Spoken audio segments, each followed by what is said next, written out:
How's it going, everybody? Space Cowboy 17 here. Welcome back. In this one, we have to discuss Brice Butler's comments on FS1 and all those sports talk shows on that channel. So, basically, for those that don't know, Brice Butler went live on television for the most part and basically talked about how his status as a free agent is, how would he come back to the Cowboys, his conditions and whatnot in regards to that. He also talked about certain regards, with Dak versus Romo. What else? Basically, he talked a lot about the team, playing time, how it's distributed, and all that other stuff. So let's kind of get in and talk about that. But before we can get into that, I need to discuss Brice Butler as the receiver. Now, let me explain. Brice Butler, right, was the number 4 guy when we got him in 2015. He was supposed to be for depth purposes. He was supposed to be the guy behind Dez and all that other stuff. But the problem was, it wasn't really a problem, but basically what was interesting was he had a very, he was very talented. I saw, there were multiple glimpses of him, in the season where I thought that he definitely could shine. And, in 2016, especially in 2017, he showcased, he had home run ability. And I feel that wherever he goes, he's going to be a definite solid player for you. But is he like a Dez Bryant? Is he like one of those number 1 receivers? And I would argue no, and here's why. The thing is that when you look at Brice Butler, yes, he does like to get the ball a lot. When he gets the ball, he can make a play. But you got to keep in mind that Brice Butler is also very inconsistent. There have been some times where Brice might make a spectacular play. Sometimes he doesn't get separation. He's very inconsistent. And again, I like Brice. I would love for him to come back and be the number 2. I definitely think he's deserved to start as a number 2. I think if I had the choice between Brice or Terrence Williams, I would definitely take Brice Butler over Terrence Williams. Yes, Terrence Williams has made spectacular plays, but I would rather have Brice's hands over, Terrence Williams and his body catching. Now, getting back to the discussion of him on the channel of FS1.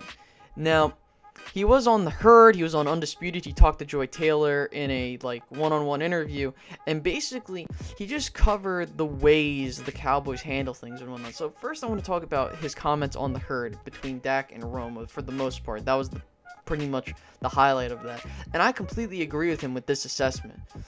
Basically, he talked about how Romo was pretty much coaching that team for the most part. He was doing, he was working with everybody. He was doing a lot more than the coaches did. And that's what makes it even crazier is the fact that Romo, who was a player still at the time, was working with his teammates, working to help them out and make them more effective, right? The issue also came up in that, he talked about, well, why are people so hard on Dak and all this other stuff? And I completely agree with this assessment he made. Basically, it would be like if Tony wrote the dictionary, right? And, he's the guy that's been there for however many years. He understands the offense. He understands how things work. But Dak coming in, he's the guy that's learning from the dictionary. He's the guy that's trying to learn different ways to utilize the dictionary. And that's what differentiates Romo from Dak. You got to keep in mind that Dak is a second-year player, guys. Of course he's going to have some stumbles. But at the same time, I personally think that Dak has the ability to be a top 10 quarterback in this league. Laugh at me if you want to, but you got to keep in mind that this guy is a special talent. I'm referring to Dak. And many people want to throw him under the bus. People want to say that Brice threw everybody under the bus. But I don't think Brice did throw anybody under the bus. Because here's why. Him as a player to come out and speak on those truths shows volumes to the Cowboys organization. Us as fans, we all know how the Cowboys are. We understand Jerry Jones and his crazy, egotistical power. We understand that. We understand as fans the way the Cowboys organization functions. However, we don't have anyone in there to express the same feelings we do. But when Brice came out, it basically showed a light of, yes, I understand he's not a top tier player. I understand that. But for him as a player to come out and say the stuff he did speaks volumes. And I can't just I can't, like, disagree with him. I can't say that he's a snitch, or, oh, the nerve of him talking bad about the Cowboys organization. He spoke the truth, people. It's not like he, you know, just trashed on the organization without, you know, with stupid points. No, he made very consistent points talking about how playing time was distributed based on the decisions of the upper tier brass of the organization, not the coaching staff or the other coaches and whatnot. And that's, you know, again, that speaks volumes, especially as a player, because you're telling people how it was like as a player to function in the organization. And, you know, that takes a lot of, like, people want to say, well, why doesn't he just say this earlier? You got to realize that Brice Butler is not a, you know, Brice Butler doesn't have any guarantees. He was on a one-year deal. At any time, we could have cut him, but we didn't. And that's why Brice had to be careful with what he said, but as he's coming out as a free agent, he doesn't have to worry about that. You see what I mean? And that is what's very key about Brice's comments.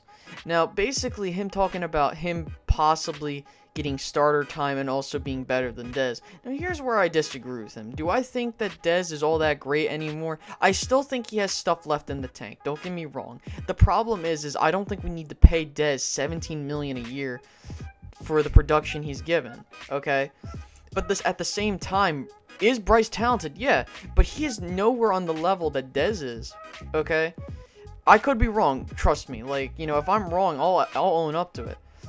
But me personally, like, this season, if you told me this season, after looking at what I saw, would I rather have Dez or Brice? I would definitely say Brice, don't get me wrong. But at the same time, you have to keep in mind that Brice Butler has been very inconsistent when he was here in Dallas. Like, he would either have a very good game or he wouldn't have anything at all. And even if he does have a very good game, you know, there have been times where he can't create separation. There are times where, you know, he might make a bad move, or, you know, get what I mean? He was very inconsistent, or, you know, not very, but inconsistent nonetheless here in Dallas, and many people forget about that. And so, look, do I want Brice back? Yeah, sure, I would definitely have him back, but the problem is I don't think he is coming back, because number one, with his comments on the organization, it clearly shows that he's gone, because he knows that, you know, he doesn't have a chance to be a number 2 or a number 3, you know, basically on that starting roster. Why? Because we paid Terrence Williams. If we hadn't paid me personally, I would have paid Brice over Terrence Williams. That's my opinion. But hey, that's just my opinion. I mean, you can disagree with me all you want. But basically, and I hate to be all over the place, but basically, I'm just trying to talk about Brice Butler as a whole and his comments. And basically, you know, with him coming out, especially on well, I don't know if it's public television, but to come out on TV, right, or the internet, wherever you watched it, and to say those things that he said, speaks volumes, like I said. Because we as fans, we don't have anyone in the organization that holds that same opinion or has vocalized that same opinion that we do. But with Brice coming out and saying it, as a player who's played under that organization, to say what he said, it definitely, you know, shows us as fans a reassurance that it's not like these players are just blind to what's going on. You get what I mean? I mean, some might be, but again, I've been always under the mentality that it's what can you do for me now, not what can you do for, what have you done for me.